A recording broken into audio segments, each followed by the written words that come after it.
안녕하세요. 사연을 시작하기에 앞서 구독과 좋아요 부탁드려요. 감사합니다. 사연 시작해 볼게요. 저는 평범한 가정에서 자랐습니다. 특별할 것 없는 학창 시절을 보내고 대학을 졸업한 뒤 첫 직장에서 열심히 일하던 중이었죠. 친구의 소개로 준석 씨를 만났을 때 그의 다정함과 배려심에 첫눈에 반했습니다. 윤희 씨, 우리 결혼할까요? 프러포즈 날 준석 씨는 제가 좋아하는 레스토랑 한가운데서 무릎을 꿇었습니다. 주변의 환호성과 박수 소리가 아직도 귓가에 생생해요. 그날의 행복이 평생 지속될 줄 알았습니다. 하지만 인생이란 참 예측할 수 없는 것이더군요. 첫 번째 불길한 예감은 예비 시어머니를 만났을 때 들었습니다. 준석 씨의 어머니는 겉으로는 미소를 지었지만 그 눈빛에서 저는 무언가를 느꼈어요. 우리 아들이 데려온 여자가 이 정도밖에 안 되나? 들릴 듯 말 듯한 목소리로 중얼거리시는 말이 제 귀에 꽂혔습니다. 하지만 준석 씨를 사랑했기에 그런 시선쯤은 이겨낼 수 있다고 생각했죠. 결혼식은 화려했고 신혼여행도 낭만적이었어요. 문제는 그 이후부터였습니다. 신혼집은 시댁과 단 10분 거리였어요. 준석 씨의 배려라고 했지만 지금 생각해보면 어머니의 지시였을 겁니다. 처음 6개월은 시어머니도 가끔 오시는 정도였습니다. 그런데 결혼 1년이 지나자 주말마다 오시더니 곧 주 3일 그리고 거의 매일 찾아오셨어요.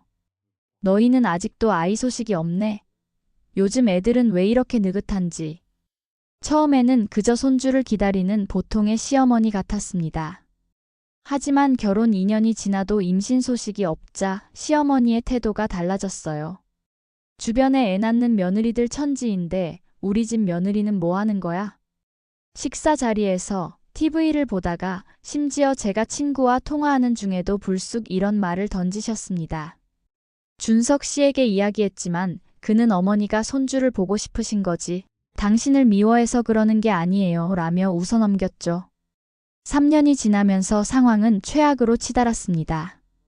애도 못 낳는 게 자기가 뭐라도 되는 줄 알아? 할 줄 아는 게 뭐 있어? 대답해봐. 남들은 다 웃으면서 아이 낳는데 네가 그러고도 여자냐? 시어머니의 독설은 날이 갈수록 더 날카로워졌어요. 남편 없는 시간에 찾아와 저를 몰아붙이고 준석 씨가 퇴근하면 마치 천사처럼 돌변하는 모습에 저는 점점 미쳐갔습니다. 어머니가 제가 없을 때도 이러세요? 준석 씨가 마침내 의심을 품었을 때 저는 모든 것을 털어놓았어요. 휴대폰에 몰래 녹음해둔 시어머니의 폭언도 들려드렸죠. 준석 씨의 얼굴이 창백해졌습니다. 그날 밤 우리는 병원에 가기로 결정했어요. 1년 동안 미뤄왔던 불임 검사를 받기로 한 거죠. 그리고 그 결과는 남편분이 무정자증입니다. 유전적 요인으로 보이는데 아이를 가질 수 있는 확률은 극히 낮습니다. 의사의 말에 준석 씨는 얼어붙었습니다. 집으로 돌아오는 내내 그는 한마디도 하지 않았어요. 밤이 깊어서야 그가 떨리는 목소리로 말했습니다. 미안해요. 정말 미안해요. 그런데 이걸 어머님께 어떻게 말씀드려야 할지. 준석 씨의 눈에 눈물이 고였습니다. 그 모습을 보니 너무 마음이 아팠어요. 그의 자존심을 지켜주기로 약속했죠. 그런데 그 결정이 제 인생 최악의 실수가 될 줄은 몰랐습니다. 결국 시어머니께는 남편이 불임이라는 사실을 숨겼고 시어머니의 학대는 더욱 심해졌어요. 이제는 아예 제 얼굴만 보면 조롱하고 무시했습니다. 네가 문제야. 우리 집안에 들어와서 대를 끊을 작정이야? 왜 이혼 안 해? 뻔뻔하게 붙어 있을 거야? 매일매일이 지옥이었습니다. 어느 날은 시어머니가 제 화장품에 세제를 섞어 놓기도 했어요. 다행히 냄새로 눈치채 피부에 닿기 전에 발견했지만 이제는 제 안전까지 위협받는 상황이었습니다. 당신 어머니가 이번엔 제 화장품에 세제를 타놨어요. 이건 정말. 증거 사진을 보여주었지만 준석 씨는 여전히 어머니를 변호했습니다. 어머니가 그럴 리가 없어요. 당신이 착각하는 거 아니에요? 그날 밤 저는 처음으로 이혼을 입에 올렸습니다. 준석 씨는 놀란 표정이었지만 곧 체념한 눈빛으로 고개를 끄덕였어요. 당신 같은 사람이 이런 고통을 받는 건 내가 죄인이네요. 미안해요. 정말 미안해요. 이혼 서류에 도장을 찍는 순간 시어머니가 변호사 사무실로 들이닥쳤습니다. 뭐? 이혼? 네가 감히? 우리 아들에게 먼저 이혼을 요구해? 시어머니의 손이 제 뺨을 향해 날아왔습니다. 하지만 이번엔 준비가 되어 있었어요. 제 손이 시어머니의 손목을 단단히 붙잡았습니다. 어머님, 이제 저희는 남이니까 이런 행동은 그만하세요. 저는 더 이상 돌아보지 않고 그곳을 떠났어요. 3년간의 악몽 같은 결혼 생활은 그렇게 끝이 났어요. 이혼 후 저는 인생의 바닥을 찍었다고 생각했습니다. 하지만 운명이란 참 묘하죠. 제가 취직한 대기업에서 만난 그 사람, 민호 씨는 저의 구원자였어요. 윤희 씨, 이 보고서 분석 정말 훌륭합니다. 이런 실력을 왜 숨기고 계셨어요? 처음 이사님이 제 업무를 칭찬해 주셨을 때 저는 얼굴이 붉어졌습니다. 얼마나 오랜만에 인정이었는지 모릅니다. 준석 씨와 시어머니 밑에서 지내는 동안 저는 완전히 자신감을 잃었거든요. 민호 씨는 달랐습니다. 제 의견을 존중해주고 제 능력을 인정해 주었어요.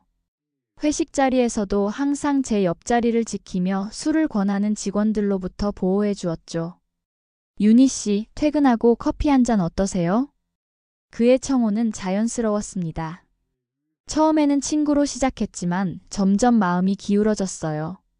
민호 씨에게 저의 과거를 모두 털어놓았을 때 그는 제 손을 꼭 잡아주었습니다. 그런 일을 겪으셨군요. 정말 대단하시네요. 그 상황에서 당신 자신을 지켜내다니. 민호 씨의 집안은 재벌급이었습니다. 그가 제 앞에 무릎을 꿇고 프러포즈 반지를 내밀었을 때 저는 현실이 아닌 것 같았어요. 저와 결혼해 주세요. 당신의 슬픔도 기쁨도 함께 나누고 싶습니다. 하지만 두려움이 앞섰습니다.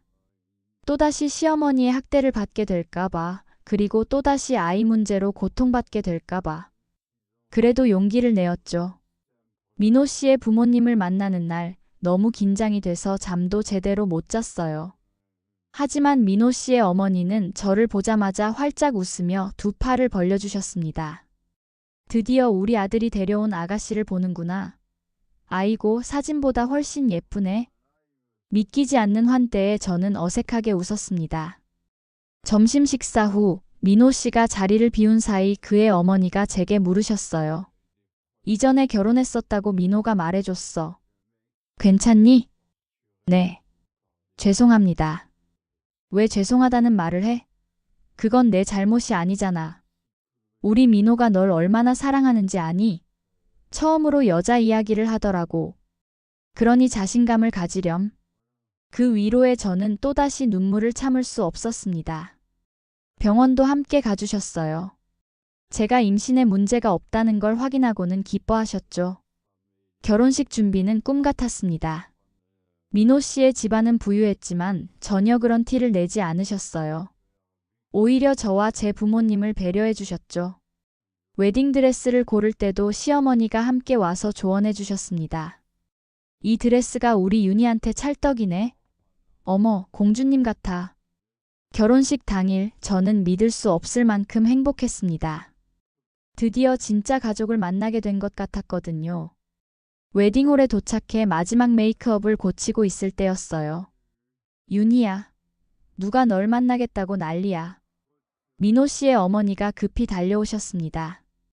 누굴까 궁금해하며 나가보니 그곳에는 믿을 수 없는 사람이 서 있었어요. 전 시어머니였습니다. 이 여자가 민호 씨와 결혼할 여자인가요? 전 시어머니는 마치 저를 처음 보는 사람처럼 민호 씨 어머니에게 물었습니다. 하지만 그 목소리에서 저는 도끼를 느낄 수 있었어요. 네, 우리 며느리인데요. 어떻게 오셨죠? 저는 이 여자의 전 시어머니입니다. 혹시 이 여자가 왜 이혼했는지 아세요? 민호 씨 어머니의 표정이 살짝 굳었습니다. 하지만 곧 미소를 되찾으셨어요. 네, 다 알고 있어요. 하지만 상관없어요. 우리 아들이 사랑해서 결혼하는 거니까요. 그럼 이것도 아시나요? 이 여자 애도 못 낳아서 쫓겨난 거예요. 불임이라고요. 전 시어머니의 목소리가 웨딩홀에 울려 퍼졌습니다. 주변 하객들이 놀란 표정으로 우리를 쳐다보기 시작했어요. 제 심장이 터질 것 같았습니다. 하지만 민호 씨의 어머니는 놀랍도록 침착했어요. 오히려 의아한 표정으로 핸드백에서 무언가를 꺼내셨습니다. 아, 그럼 이건 뭔가요? 전 시어머니 앞에 사진 한 장을 내밀었습니다. 저도 그 사진을 보았어요. 그것은 제 아이의 초음파 사진이었죠. 이게 뭐예요? 우리 윤희가 임신 3개월이에요. 의사 선생님 말로는 아주 건강한 아이랍니다. 전 시어머니의 얼굴이 하얗게 변했습니다. 그리고 핏기가 가시더니 이내 새빨갛게 달아올랐어요. 마치 물에 빠진 사람처럼 입을 뻐끔거리는 모습이 꽤 우스웠지만 저는 웃음을 참았습니다. 거짓말. 이건 조작이에요. 이 여자는 불임이라고요. 전 시어머니가 발작하듯 소리를 지르자 민호 씨가 달려왔습니다. 그는 상황을 파악하고는 바로 경비원에게 신호를 보냈어요. 이분 좀 모셔주세요. 전 시어머니는 경비원에 끌려나가면서도 계속 소리를 질러댔습니다. 하지만 저는 더 이상 두렵지 않았어요. 민호 씨가 제 손을 꼭 잡아주었거든요. 그때 저는 삐걱거리며 열리는 문소리를 들었습니다. 뒤돌아보니 준석 씨가 서 있었어요. 그는 머뭇거리며 저에게 다가왔습니다. 윤희 씨, 축하해요. 정말 행복하게 살길 바랍니다. 그리고 정말 미안해요. 민호 씨가 경계하는 눈빛으로 준석 씨를 바라보았지만 저는 괜찮다는 듯 고개를 끄덕였어요. 감사합니다. 그리고 괜찮아요. 이제 다 지나간 일이니까요. 준석 씨는 조용히 사라졌습니다. 그리고 저는 결심했어요. 더 이상 과거에 얽매이지 않고 앞으로 나아가기로. 하지만 한 가지 해결할 일이 남아 있었죠. 사람들이 떠난 후 저는 전 시어머니에게 다가갔습니다. 아직도 웨딩홀 입구에서 경비원과 신랑이 중이었어요. 저기요. 제 목소리에 전 시어머니가 돌아봤습니다. 저는 전 시어머니에게 가까이 다가가 작은 목소리로 말했습니다. 제가 못 낳은 게 아니고 당신 아들 문제예요. 무정자증이라고요. 준석 씨가 자존심 상할까봐 말 안 했던 거예요. 이제 아시겠어요? 당신이 3년 동안 괴롭힌 저 아무 문제 없었어요. 문제는 당신 아들이었죠. 전 시어머니의 얼굴이 창백해졌다가 붉게 변했습니다. 그리고 마치 심장마비라도 온 듯 가슴을 부여잡고 주저앉았어요. 간신히 숨을 몰아쉬며 저를 노려보는 그 모습을 보니 묘한 쾌감이 느껴졌습니다. 그리고 하나 더요. 제가 당신 아들과 이혼한 건 최고의 선택이었어요. 덕분에 정말 좋은 남편과 가족을 만났으니까요. 진심으로 감사합니다, 어머님. 제 마지막 말에 전 시어머니는 완전히 넋이 나간 표정이 되었습니다. 마치 뺨을 세게 맞은 것처럼 멍한 얼굴로 저를 바라보던 그녀의 모습이 제 인생에서 마지막으로 본 모습이었죠. 준비됐어요? 민호 씨가 제 옆에 서서 팔을 내밀었습니다. 저는 환하게 웃으며 그의 팔을 잡았어요. 네, 이제 정말 준비됐어요. 결혼행진곡이 울려 퍼지는 가운데 저는 당당하게 걸음을 내디뎠습니다. 더 이상 과거의 상처에 얽매이지 않고 새로운 인생을 시작하는 거예요. 제 뱃속에서 자라는 새 생명과 함께 진정한 가족과 함께요. 결혼식을 마치고 신혼여행지로 향하는 비행기 안에서 민호 씨가 제게 물었습니다. 후회 없어요? 네, 전혀요. 오히려 감사해요. 그 모든 일을 겪었기에 지금의 당신을 만날 수 있었으니까요. 민호 씨는 제 손을 꼭 잡았습니다. 그리고 제 배를 살며시 쓰다듬었어요. 우리 아기가 건강하게 태어나면 당신 전 시어머니에게 출산 소식이 담긴 카드라도 보낼까요? 민호 씨의 장난스러운 제안에 저는 웃음을 터뜨렸습니다. 아니, 웃음보다는 발작적인 폭소였죠. 그건 너무 잔인하잖아요? 그래도 솔직히 좀 해보고 싶네요. 우리는 서로를 바라보며 웃었습니다. 이제 저는 더 이상 두렵지 않아요. 어떤 어려움이 와도 우리 가족은 함께 이겨낼 수 있을 테니까요. 6개월 후 저는 건강한 아들을 출산했습니다. 그리고 우리 가족은 더없이 행복했어요. 아, 그리고 출산 소식이 담긴 카드는 정말로 보냈답니다. 전 시어머니가 받아보셨는지는 모르겠지만 그건 더 이상 중요하지 않아요. 제 인생은 이제 새로운 장을 열었으니까요. 상처받고 무너졌지만 다시 일어나 더 강해진 한 여자의 이야기. 그리고 이 이야기는 여기서 끝이 아니라 새로운 시작점이 될 거예요. 제 이야기를 끝까지 들어주셔서 감사합니다. 구독과 좋아요, 알림 설정까지 잊지 마세요.